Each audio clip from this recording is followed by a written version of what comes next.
السلام عليكم يا بنات. في فرق بين بيت مرتب وبيت مريح، ومش كل الستات يعرفوا الفرق. البيت المريح له علامات وعادات محددة، والغريب ان محدش تقريبا بيتكلم عنها. تعالى اقولك 7 عادات اللي بتخلي اي بيت تحسي فيه بالهدوء من اول دقيقة. ولو فضلتي معايا لاخر الفيديو هقولك على العادة الاخيرة، وهي اكتر عادة غيرت احساسي ببيتي بالكامل ومن غير مصرف جنيه واحد.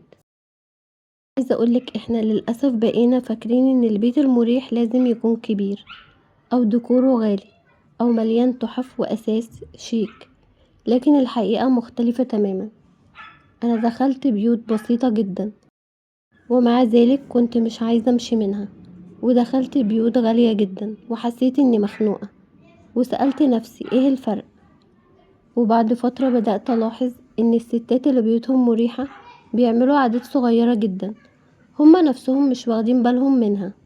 تعالى اقولك اول عادة. العادة الاولى وهي ما بتبدأش يومها بكركبة.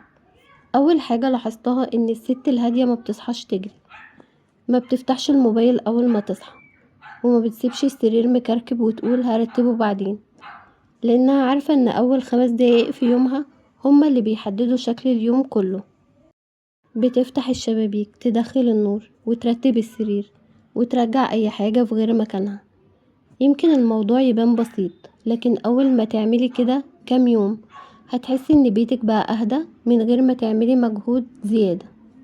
ولا، السر مش في ترتيب السرير، السر انك بتبعتي رسالة لمخك ان يومك بدأ بهدوء مش بفوضى. ودي اول عادة. ونيجي بقى للعادة التانية. اول ما تدخلي البيت ايه اول حاجة بتشوفيها؟ خلينا اسألك سؤال. لو واحدة خبطت عندك على الباب دلوقتي اول حاجة هتشوفها ايه؟ ترابيزة عليها ورق، شنطة مرمية، جزم عند الباب، ولا مكان هادي مرتب؟ الست الهادية عندها عادة بسيطة جدا، انها بتحافظ على اول منظر في البيت. ليه؟ لان اول انطباع هو اللي بيحدد احساسك بالمكان كله. حتى لو اوضة النوم لسه ما ترتبتش او المطبخ في شوية شغل، مجرد ان اول ركن تشوفيه يكون هادي مخك بيحس ان البيت كله منظم. انا بدأت اطبق الفكرة دي، خليت المدخل دايما مرتب، شلت اي حاجة ملهاش لازمة، حطيت وردة بسيطة، ورتبت الجزامة. والله يا بنات كل مرة ادخل البيت احس اني داخلة مكان يريح القلب، ودي عادة محدش بياخد باله منها. لكن في عادة تالتة، انا شخصيا كنت بعمل عكسها سنين، وكانت السبب ان البيت عمره ما كان بيديني احساس بالراحة. مش كل ركن لازم يتحط فيه حاجة. زمان كنت فاكرة ان كل ما اشتري ديكور اكتر بيتي يبقى اجمل، كل ما اشوف ترند اجيب زيه، تحف، شموع، سلال، مخدات، براويز، وفي الاخر البيت بيبقى زحمة. والغريب كل ما زادت الحاجات دي كل ما حسيت ان المكان ضيق، لحد ما شفت بيت بسيط جدا بس كل حاجة فيه مختارة بعناية.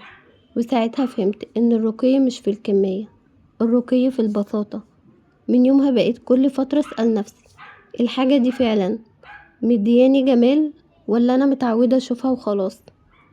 والاجابة لا، بشيلها وفجأة البيت بقى اوسع واريح، وحتى التنظيف بقى اسهل.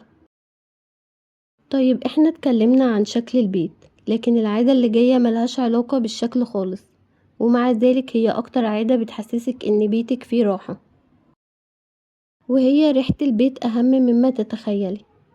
عمرك دخلتي بيت واول ما دخلتي قلتي الله ريحته مريحة قبل حتى ما تبصي حواليكي؟ الريحة بتشتغل على المشاعر مباشرة، مش لازم معطر غالي ولا بخور كل شوية. اوقات فتح الشبابيك، ريحة الغسيل، ريحة القهوة الصبح، او حتى ان البيت يتجدد هواه، كل دي حاجات بتخلي اي حد يدخل يحس براحة. انا بقيت اعمل عادة صغيرة، كل صبح افتح الشبابيك 10 دقايق واسيب الهوا يدخل، والفرق اكبر بكتير من اي معطر. وعايزاكي تكملي معايا لان العادة الخامسة والسادسة والسابعة هما اقوى جزء في الفيديو، وفيهم السبب الحقيقي اللي يخلي اي بيت شكله مريح. حتى لو كان بسيط جدا. العادة الخامسة: الست الهادية ما بتسيبش شغل صغير يتراكم. تعالى أقولك حاجة يمكن أول مرة تسمعيها. البيت مش بيبقى مكركب مرة واحدة. مفيش حد صحي الصبح لقى البيت فجأة اتقلب. اللي بيحصل كوباية اتثابت، وبعدها طبق، وبعدها فوطة، وبعدها هدوم على كرسي، وبعدها شنطة على الكنبة. تبصي حواليكي وتقولي هو البيت اتكركب امتى؟ الإجابة من الحاجات الصغيرة اللي قلتي عليها هعملها بعدين. لكن الست الهادية عندها عادة مختلفة. أي حاجة هتاخد منها أقل من دقيقة بتعملها فورا.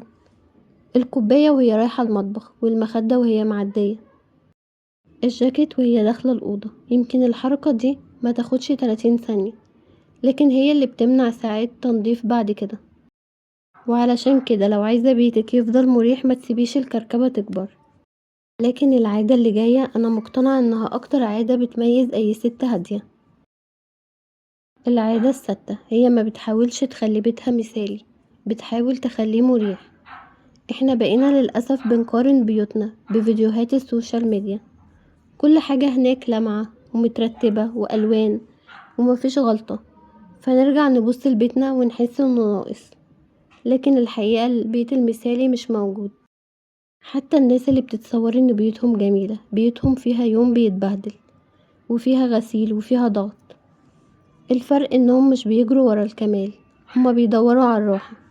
الراحة انك تعرفي كل حاجة مكانها، انك تعرفي تقعدي تشربي قهوتك من غير ما عينك تفضل واقفة على الكركبة. ان بيتك يخدمك، مش انت اللي تعيشي تخدمي بيتك. ولما فهمت الفكرة دي بطلت اضغط على نفسي، وبالعكس كل ما ضغطت اقل بيتي بقى اهدى اكتر. لكن العادة الاخيرة هي اكتر عادة الناس بتستغربها، ومع ذلك هي السبب الحقيقي انك اول ما تدخلي بيت معين تقولي الله البيت ده فيه راحة. العادة السابعة والاخيرة: هي نفسها هادية فبيتها بيعكسها. محدش يقدر يعمل بيت هادي وهو طول اليوم مستعجل او متوتر او بيجري من حاجة لحاجة.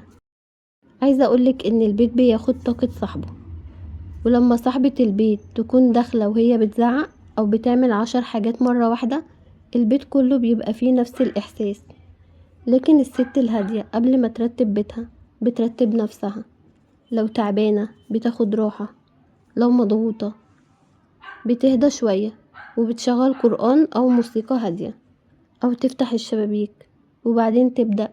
يمكن تستغربي، لكن انا اول ما بقيت اهدى بيتي بقى اهدى. ولا مش لان البيت اتغير، وده لان الطاقة اللي فيه اتغيرت. ولو سألتيني ايه السر الحقيقي ورا البيت المريح هقولك مش الفلوس ولا مساحة البيت ولا الديكور. السر في العادات الصغيرة اللي بتتكرر كل يوم، وعادة بعد عادة هتلاقي بيتك بقى اهدى ونفسيتك بقت اهدى.